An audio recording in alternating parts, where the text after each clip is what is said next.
Hey everyone, today we have the Tippmann TMC in front of us. We're going to open it up, show you guys what's inside. We've had a lot of subscribers asking us to do so. We're going to start by showing you a few parts that have been similar in the Tippmann inline design since the 98. And we're going to go over some parts that have changed and make this a little bit more efficient. Near the end of the video, we're also going to go over some of the internal components that you can find at any local field that rents out FT12s. They should have these in stock all the time. So let's get right into it. Now that we have the TMC open, I'm going to start by showing you some parts that are the same for current generations of the inline system, like the Cronus or FT12. So that would be the front bolt, the return spring for the trigger, the sear spring, the slide return, and the internal O-rings for the gas joints that run along here and connect to the power tube. These are all parts that any field that is local to you that rents out FT12s should always have in stock. They also seem to be the most common things that go down, whether it's from dirt or heavy use or improper maintenance.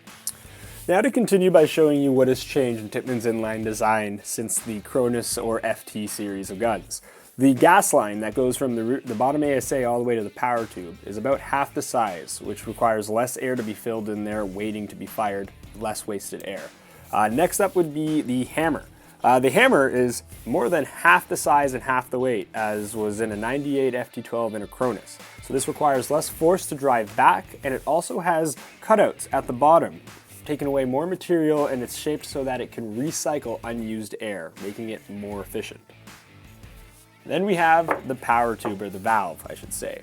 The valve for FT12s and Tippmann Cronuses is the size of the whole valve and power tube assembly. So what they managed to do is they made less space, so we have less leaking air, we have less unused air, and you'll be able to get more shots out of one tank.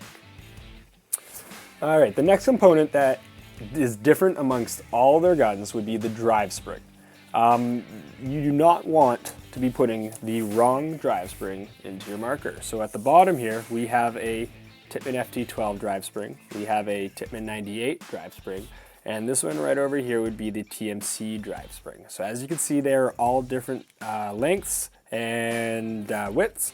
If you use the wrong one in your marker, you can cause severe damage. You can either crack the body, you can damage a valve pin. There's a series of issues that you can run into.